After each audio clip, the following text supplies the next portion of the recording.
नमस्कार। क्या आप भी शिव का रुद्राभिषेक करना चाहते हो या करते हो? तो ये रील आपके लिए है। कहीं खो न जाए इसलिए सेव कर लेना। शिव वास देखकर जाने कब और किस तिथि पर भगवान शिव का अभिषेक करना शुभ रहेगा। प्रतिपदा तिथि शिव वास शमशान में फल है मृत्यु तुल्य। द्वितीय तिथि में शिववास गौरी संग फल है सुखप्रद। तृतीय तिथि में शिववास सभायाम और फल है संताप। चतुर्थी तिथि में शिववास क्रीड़ायाम फल है कष्टप्रद। पंचमी तिथि में शिववास कैलाश पर और फल है सुखप्रद। षष्ठी तिथि में शिववास वृषारूढ़ फल है अभीष्ट सिद्धि। सप्तमी तिथि में शिववास भोजन और फल है पीड़ा। अष्टमी तिथि में शिववास शमशान में और फल है मृत्यु तुल्य। नवमी तिथि में शिववास गौरी संग फल है सुखप्रद। दसवीं तिथि में शिववास सभायाम फल है संताप। एकादशी तिथि में शिववास क्रीड़ायाम फल है कष्टप्रद। द्वादशी तिथि में शिववास कैलाश पर फल है सुखप्रद। त्रयोदशी तिथि में शिववास वृषारूढ़ फल है अभीष्ट सिद्धि। चतुर्थी तिथि में शिववास भोजन फल है पीड़ा।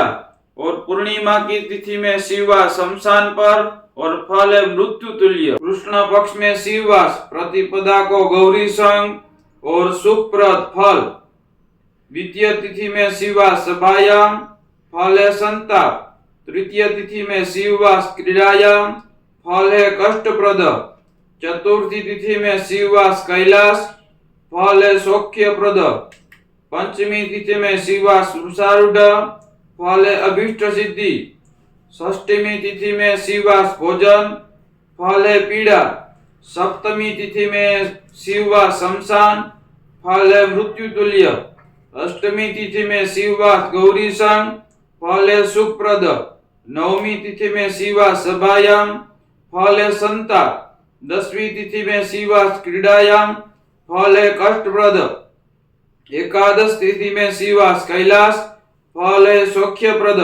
द्वादशी तिथि में शिववास वृषारूढ़ फल है अभीष्ट सिद्धि। त्रयोदशी तिथि में शिववास भोजन फल है पीड़ा। चतुर्दशी तिथि में शिववास शमशान फल है मृत्यु तुल्य। और अमावास्या तिथि को गौरी संग फल है सुखप्रद। शुक्ल पक्ष में द्वितीया, पंचमी, षष्ठमी, नवमी और द्वादशी को अभिषेक करना चाहिए। और कृष्ण पक्ष में प्रतिपदा, चतुर्थी, पंचमी, अष्टमी, एकादशी, द्वादशी और अमावस्या को दिन अभिषेक करना शुभ माना जाता है।